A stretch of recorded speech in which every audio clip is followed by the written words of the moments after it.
Hello, and welcome to episode 48 of the West Aurora 129 podcast. I'm Dr. Michael Smith, Superintendent, and I'm glad you're joining us as we continue our series spotlighting the building leaders across our district. In this episode, we're turning our attention to two outstanding elementary schools, Nicholson and Schneider, where collaboration, care, and high expectations are setting the stage for student success. We begin at Nicholson Elementary School, named in honor of Grace M. Nicholson, a West Aurora High School graduate who dedicated nearly 50 years to education. Known for her exceptional dedication, Miss Nicholson once walked through snowstorms to reach her school. Her legacy of commitment continues to inspire the Nicholson community today. Leading the school is Principal Jen Bernal, a 29-year veteran of West Aurora with experience in teaching, student services, and leadership. Welcome, Mrs. Bernal. Thank you, Dr. Smith. It's a privilege and honor to be here. Oh, we'll have to check on the honor part. We'll see how this goes. Next, we head just a few miles north to Schneider Elementary School, home of the Bulldogs. The school is named after John Peter Schneider, a German immigrant who championed education in the 1800s by donating land for the area's first schoolhouse. His legacy continues to influence the school's strong sense of purpose today. Leading Schneider is Principal Justin McIntosh, whose experience as a teacher, coach, and administrator spans multiple states and districts. Welcome, Mr. McIntosh. Thanks for having me. Excited to be Does here. that mean you've traveled the furthest to this podcast? Yeah. All right. It's a long way. Right. So, Justin, we are going to start with you. You've worked, as we said, in terms of travel, you've worked across multiple states and school systems, which has given you a broad perspective. What lessons have you carried with you into your role as a principal at Schneider? Yeah, I think what stands out is how unique each school was, but how ununique they actually are, right? Like in each school, in each state that I've worked in, like relationships have been the most important thing. So when I think like my very first school in Oklahoma, like my first principal would move mountains to support you, but absolutely held the highest expectations, right? Like she would do whatever she could. She would stand next to you, but she said, we're not lowering the bar. How are we going to get there? And so like as I moved through schools, like I found that like a really good school leader really does make a difference. And it was those people that build relationships, not just with students and families, but also with their teachers and how they can lift them up. That's awesome. And Jen, you have served in so many roles within District 129, from paraprofessional all the way to principal. How have those experiences shaped your approach to leadership at Nicholson? I think every experience I've ever had has made me the educator I am today. I think in my experiences as a student to that para to the building leader, it's always been about the students. As a student, I felt that in our district. Mm-hmm. I think it goes back to those relationships. I always knew that I was an important person sitting in someone's classroom, and that truly is what my goal has always been as a leader, that students first. And as Justin said, you have to build those relationships. And I've had the privilege working alongside in my years of admin of so many great building leaders that have helped me realize the importance of that and that cooperation and teamwork. When we talk about education being a student's foundation, but as you both said, we have to see the student first in order to start building that very foundation. So I appreciate that we've kicked off this conversation pretty much right along with what other leaders have said, which is relationships. These are individuals who we care for, want the best for. And I appreciate that both of you via your journeys have had that reinforced by different individuals that you've worked with. Jen, if I can toss another one at you, 29 years, I'm not going to say what that means, but it means that, hey, you have a career, a well-respected career, both behind you and still some time ahead of you. But you've seen and done a lot of things, which means you've heard from many different people. What is a piece of advice that you wish someone had given you as a first-year principal? I think that advice was never necessarily word advice, but was always modeled for me. Okay. Whether it was the first time I stepped into a leadership role was alongside you at Fern, to going to Smith and working alongside Dr. Clabo, to going to McCleary, working alongside Mr. Ulrich. I think it's always been that relationship, that collaboration. Mm-hmm. Nothing's done in isolation. Mm-hmm. We all have these roles that we play, but again, it all goes back to the students. So I think modeling that, the importance of making the right decision, but ultimately those decisions have to go for what's best for our kids. Sure. And I know you and I have had conversations because the stuff, I'm going to use air quotes, the stuff that has to be done as a principal can sometimes distract us from the people we are serving. So as you said, not forgetting that piece, especially someone starting off. And Justin, I'm getting to you because this is year one. You're understanding what all that stuff means. That can be distracting to the actual people we are charged with serving as leaders. Does what she shared, does that resonate with you in terms of your experience now? Almost closing. We're not there yet, but almost closing the door on your first year as a principal? Yeah, absolutely. I know we have already said relationships matter about 3 times, but like it absolutely. I think like thinking in a building, like your principal, assistant principal relationship is so important. Like I know there are some elementary schools in other districts that don't have a full-time AP. And so like to me, that's such a meaningful investment in West Aurora schools is to have 2 dedicated administrators to a building because the stuff gets in the way. And so having another person to bounce that off of is super helpful. And I would say like beyond that, having 9 other building principals that I can text and call has been super helpful because what I'm found and one of my mentors told me is like, there's no new problems in education. So like, I'll get on the phone and I'll call somebody and I'll explain the situation. They'll say, yep, that happened to me. Here's what I did. And so like, that relationship with each other is really helpful. Like, sure, we have different contexts and different students, but chances are if I bring up a situation to someone is going to have some experience with it. And it's never like, here's what you should do. It's here's what I did. What can I help? Like, what support do you need? And that's been crucial, my making it through year one. Yeah. Sure. And it sounds like what you learned and what I can appreciate and I value that you experienced is that you're not alone. Yeah. No. You have people that are a phone call away and you have people who are going to come into your space and make sure you're okay. Correct. I've told our team, it used to be that would articulate their doors always open. And that works, that people can come see you. But I flip it, or I encourage people to flip it. Your door is open for you to walk out of and go see the people that you're caring for. That's part of an open door policy as well. And I appreciate that you articulated that's been your experience.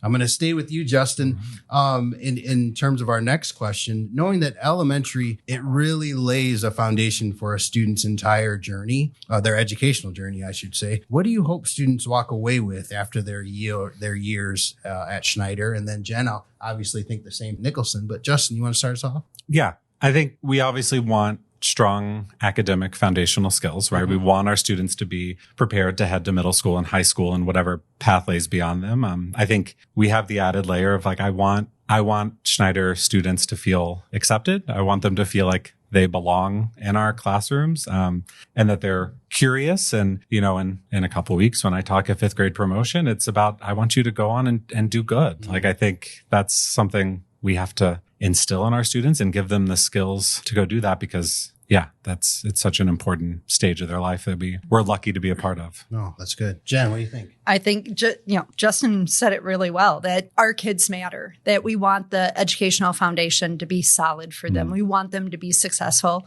but we also want them to be kind kids. I think of my own 2 kids as a parent. What would I want for my kids? It's the same thing I want for the 300 and almost 40 kids that I have the privilege to have in my building, is that they matter, that we have high expectations for them, that we see them, and they're valued and cared about. 100%. I love that. And both of you articulated, and that's what elementary folks understand, is that elementary is really an investment in their future. And if we make those solid investments early, let's continue on with the bank analogy, we'll see that growth at the end. But we have to play the long game, hoping that the investments we put in early on pay off in dividends as they grow and become adults and matriculate through our system, both in middle school and high school. And we know we can't do it alone. We talked about the students that we're investing in, the staff that we work with, but we can't exclude our families. Jen, strong family partnerships are essential to student success. What strategies do you use to keep the families engaged with what you guys are doing over at Nicholson? Well, I've always felt that education is only as strong as the partnerships we have with school, home, and our community. And so I think being transparent in what we're doing, it starts from the time where parents are dropping their kids off in the morning. We are that first layer of welcoming our students to their day. So saying good morning to them and the parents. Again, making sure they see that they matter and that they are a part of that process. Monthly newsletters, Facebook posts, seesaw messages, the consistent communication that our parents have with our teachers, sharing pictures, bringing them in as much as we can to this is what the school day looks when your child walks in our building. That's right. As parents, we all know that our kids come home and we say, hey, what'd you do at school today? And we've all heard the word nothing. We're really to be able to give parents a glimpse into the day in the life as much as we can.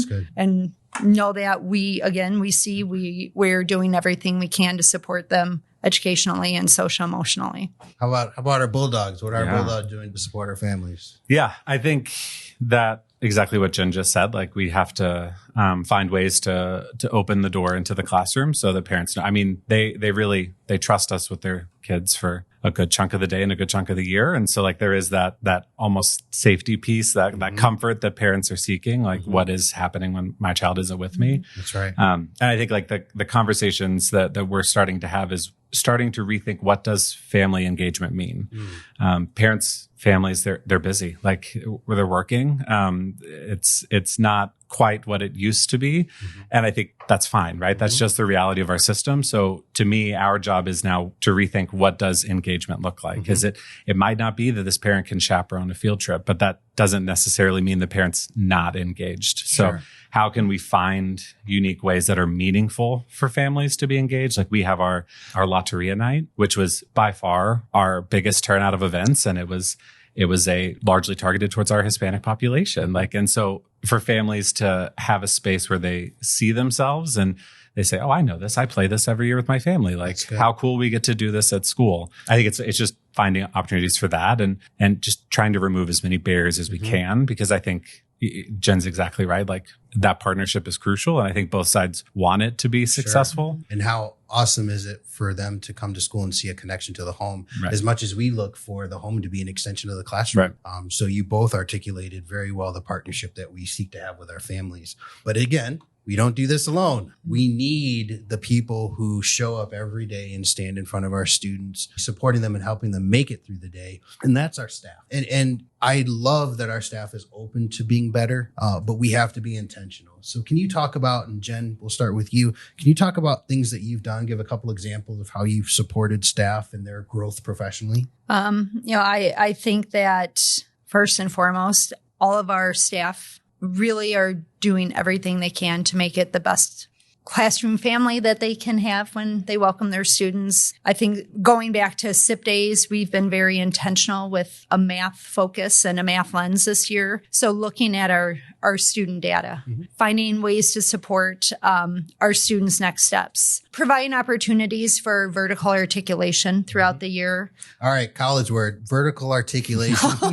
For our audience members who may not know what that is, that just means third grade's talking to fourth grade and kindergarten's talking to first grade kind of thing. Yep. Okay. And we've even taken it to we have almost 3 sections of each grade level. Okay. So having our bilingual teachers at a few points throughout the year meet together and discuss K-5. Oh, that's awesome. We had a partnership with Turk this year. Okay. Who are the authors of our investigations math program. So really we looked at how learning happens for our students in math, kindergarten, all the way up through 5th grade with addition, subtraction strands. Sure. So I think we've been intentional in the work that we're doing and how it not only impacts the students in front of us for our teachers, but how it impacts throughout the school year. That's awesome. Now, I'm going to bridge, as opposed to the same question, Justin, I'm going to bridge a little bit of what we just talked about because Jen did a great job talking about what we do for our teachers professionally. But there is a side of seeing our teachers and staff as humans as well. And we want to make sure they stay energized and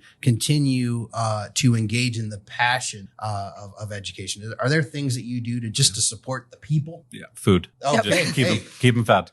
Period. Drop the period. mic. Yeah, we're done with that. I love it. Yeah, I think it's going into the idea that teachers want to do a good job, right? Like they want to move students and it's hard. Like it's hard work. I was just saying, I think I'd rather do August twice than another May because May is a lot. It is a busy month.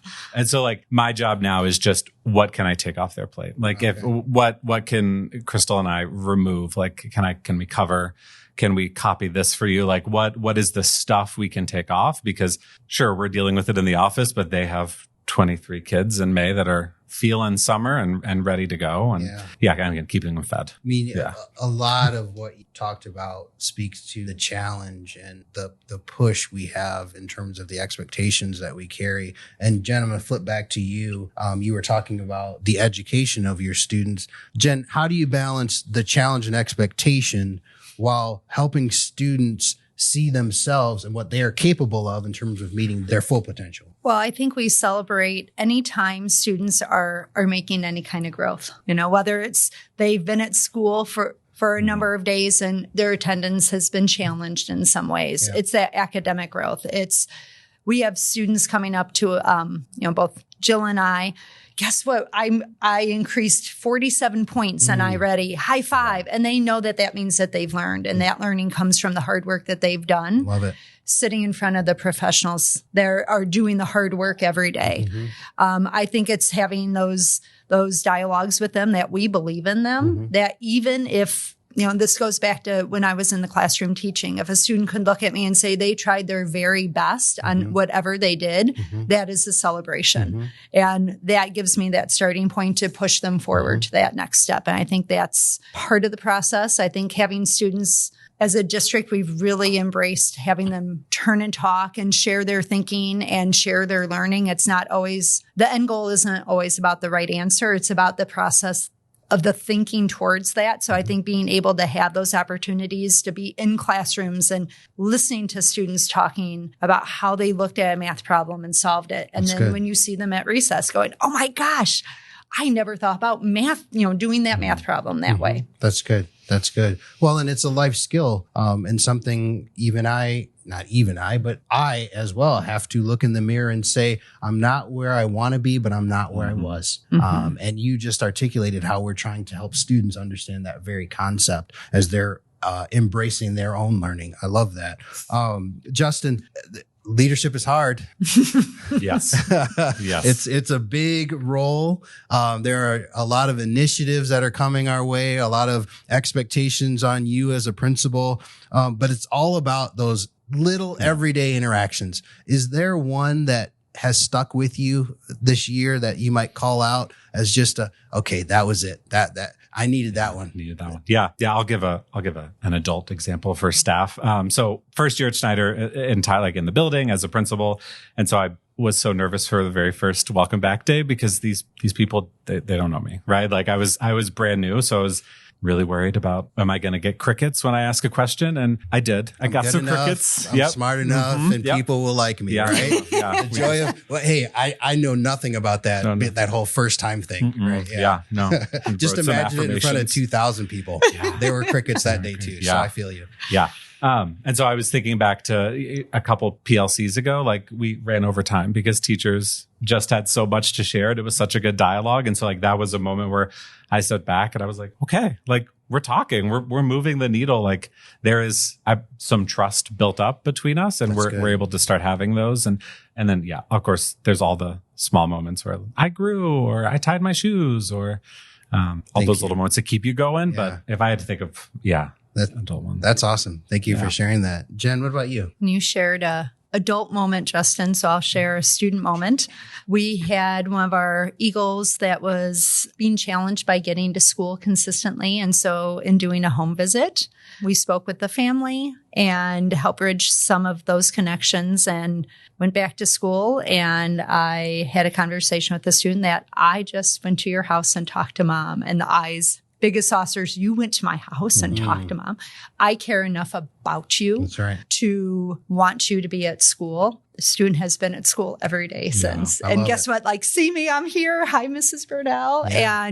And again, making that student feel like we supported the family. And then her accomplishments have just skyrocketed and her growth of and the excitement on her face of owning that learning. Sure. Of I'm here. Yeah. Every student is part of our family. And when they're not here, we miss them. Yep. I absolutely. love that. That's it. Thank you for sharing that.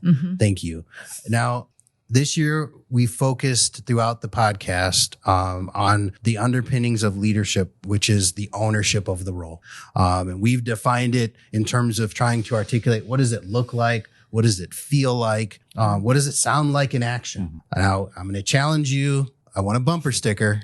So I know you can get on your soapboxes and wax eloquently, but we don't have that much time left in the podcast. So as you think about that concept of owning your leadership or owning your role as a leader, what would you share? Jen, we'll start with you. Go ahead.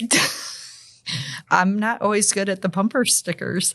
I think it feels like that excitement of learning, no matter what it is. We talk about that love, that excitement of sharing. It's visible. We can see that learning happening. They're writing down, they're showing us. And it just sounds like those conversations of adding on to another person's thinking.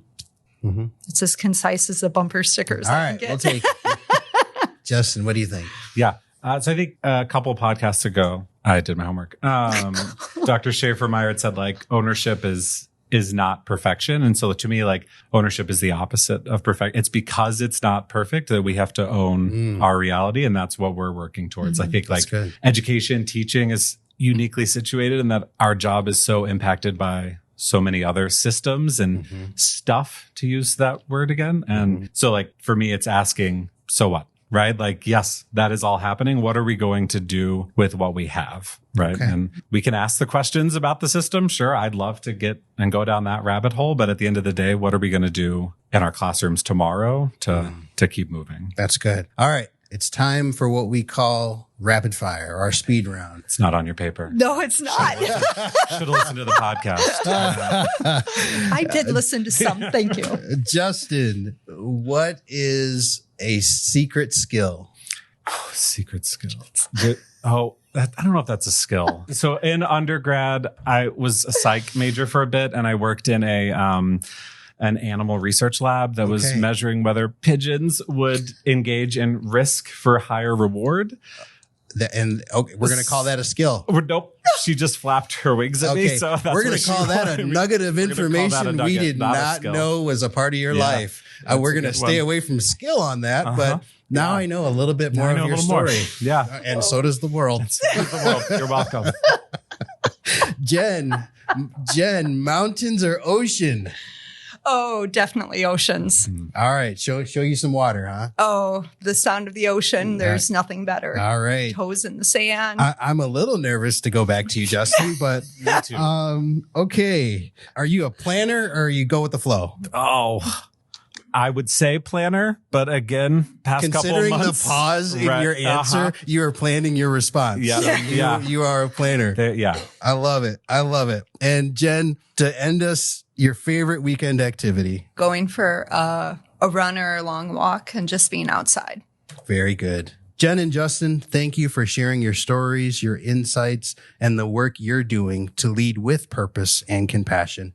It's clear that both Nicholson and Schneider are communities where students are challenged, supported, and encouraged to grow, both academically and personally. Thank you guys so much. Thanks for having us. Absolutely. It was our pleasure. Justin, I don't know. And to our listeners, thank you for joining us. If you haven't already, be sure to subscribe to the West Aurora 129 podcast on Apple Podcasts, YouTube Music, SoundCloud, or the TuneIn Radio app. Thank you for spending this season with us. These conversations have offered a meaningful glimpse into the heart of West Aurora, our people, our schools, and the shared commitment that drives our work each day. As we head into summer, we hope you find time to rest, reflect, and reconnect. We look forward to continuing the podcast with the start of a new school year and more stories worth sharing. Until then, take care.